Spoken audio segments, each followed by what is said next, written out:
Video शुरू करने के पहले एक बात, यह वीडियो बनाने में बहुत मेहनत लगती है। अगर आपको यह वीडियो थोड़ा भी पसंद आए तो इस चैनल को सब्सक्राइब जरूर करना। धन्यवाद।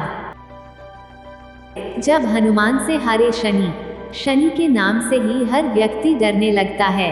शनि की दशा एक बार शुरू हो जाए तो 7.5 साल बाद ही पीछा छोड़ती है। लेकिन हनुमान भक्तों को शनि से डरने की तनिक भी जरूरत नहीं। शनि ने हनुमान को भी डराना चाहा, लेकिन मुंह की खानी पड़ी। आइए जाने कैसे। महान पराक्रमी हनुमान अमर हैं। पवन पुत्र हनुमान रघुकुल के कुमारों के कहने से प्रतिदिन अपनी आत्मकथा का कोई भाग सुनाया करते थे। उन्होंने कहा कि मैं एक बार संध्या समय अपने आराध्य श्री राम का स्मरण करने लगा तो उसी समय ग्रहों में पापग्रह मंद गति सूर्य पुत्र शनिदेव पधारे। वह अत्यंत कृष्ण वर्ण के भीषणाकार थे। वह अपना सिर प्रायः झुकाए रखते हैं। जिस पर अपनी दृष्टि डालते हैं वह अवश्य नष्ट हो जाता है। शनिदेव हनुमान के बाहुबल और पराक्रम को नहीं जानते थे। हनुमान ने उन्हें लंका में दशग्रीव के बंधन से मुक्त किया था। वो हनुमान जी से विनयपूर्वक किंतु कर्कश स्वर में बोले, हनुमान जी, मैं आपको सावधान करने आया हूँ। त्रेता की बात दूसरी थी, अब कलियुग प्रारंभ हो गया है। भगवान वासुदेव ने जिस क्षण अपनी अवतार लीला का समापन किया उसी क्षण से पृथ्वी पर कली का प्रभुत्व हो गया। यह कलियुग है। इस युग में आपका शरीर दुर्बल और मेरा बहुत बलिष्ठ हो गया है। अब आप पर मेरी 7.5 की दशा प्रभावी हो गई है। मैं आपके शरीर पर आ रहा हूँ। शनिदेव को इस बात का तनिक भी ज्ञान नहीं था कि रघुनाथ के चरणाश्रितों पर काल का प्रभाव नहीं होता। करुणा निधान जिनके हृदय में एक क्षण को भी आ जाते हैं, काल की कला वहाँ सर्वथा निष्प्रभावी हो जाती है। प्रारब्ध के विधान वहाँ प्रभुत्वहीन हो जाते हैं। सर्व समर्थ पर ब्रह्म के सेवकों का नियंत्रण संचालन पोषण प्रभु ही करते हैं। उनके सेवकों की ओर दृष्टि उठाने का साहस कोई सुर असुर करे तो स्वयं अनिष्ट भाजन होता है। शनिदेव के अग्रज यमराज भी प्रभु के भक्त की ओर देखने का साहस नहीं कर पाते। हनुमान जी ने शनिदेव को समझाने का प्रयत्न किया, आप कहीं अन्यत्र जाएं। ग्रहों का प्रभाव पृथ्वी के मरणशील प्राणियों पर ही पड़ता है। मुझे अपने आराध्य का स्मरण करने दें। मेरे शरीर में श्री रघुनाथ जी के अतिरिक्त दूसरे किसी को स्थान नहीं मिल सकता। लेकिन शनिदेव को इससे संतोष नहीं मिला। वह बोले, मैं सृष्टिकर्ता के विधान से विवश हूँ।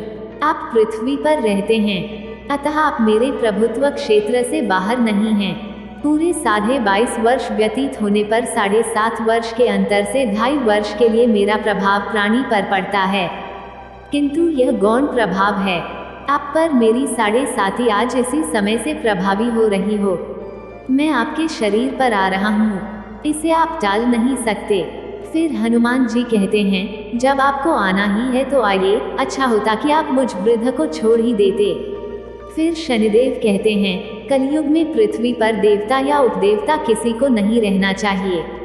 सबको अपना आवास सूक्ष्म लोकों में रखना चाहिए। जो पृथ्वी पर रहेगा वो कलयुग के प्रभाव में रहेगा और उसे मेरी पीड़ा भोगनी पड़ेगी। और ग्रहों में मुझे अपने अग्रज यम का कार्य मिला है। मैं मुख्य मारक ग्रह हूँ और मृत्यु के सबसे निकट वृद्ध होते हैं, अतः मैं वृद्धों को कैसे छोड़ सकता हूँ। हनुमान जी पूछते हैं, आप मेरे शरीर पर कहाँ बैठने आ रहे हैं। शनिदेव गर्व से कहते हैं, प्राणी के सिर पर। मैं 2.5 वर्ष प्राणी के सिर पर रहकर उसकी बुद्धि विचलित बनाए रखता हूँ।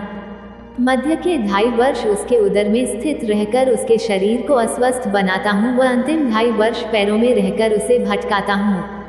फिर शनिदेव हनुमान जी के मस्तक पर आ बैठे तो हनुमान जी के सिर पर खाज हुई। इसे मिटाने के लिए हनुमान जी ने बड़ा पर्वत उठाकर सिर पर रख लिया। शनिदेव चिल्लाते हैं, यह क्या कर रहे हैं आप। फिर हनुमान जी कहते हैं, जैसे आप सृष्टिकर्ता के विधान से विवश हैं वैसे मैं भी अपने स्वभाव से विवश हूँ। मेरे मस्तक पर खाज मिटाने की यही उपचार पद्धति है और आप अपना कार्य करें और मैं अपना कार्य। ऐसा कहते ही हनुमान जी ने दूसरा पर्वत उठाकर सिर पर रख लिया। इस पर शनिदेव कहते हैं, आप इन्हें उतारिए, मैं संधि करने को तैयार हूँ। उनके इतना कहते ही हनुमान जी ने तीसरा पर्वत उठाकर सिर पर रख लिया तो शनिदेव चिल्लाकर कहते हैं, मैं अब आपके समीप नहीं आऊंगा। फिर भी हनुमान जी नहीं माने और चौथा पर्वत उठाकर सिर पर रख लिया।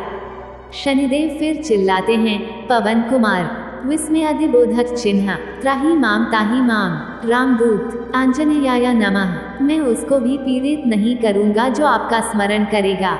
मुझे उतर जाने का अवसर दें। हनुमान जी कहते हैं, बहुत शीघ्रता की, अभी तो 5वां पर्वत शिखर बाकी है।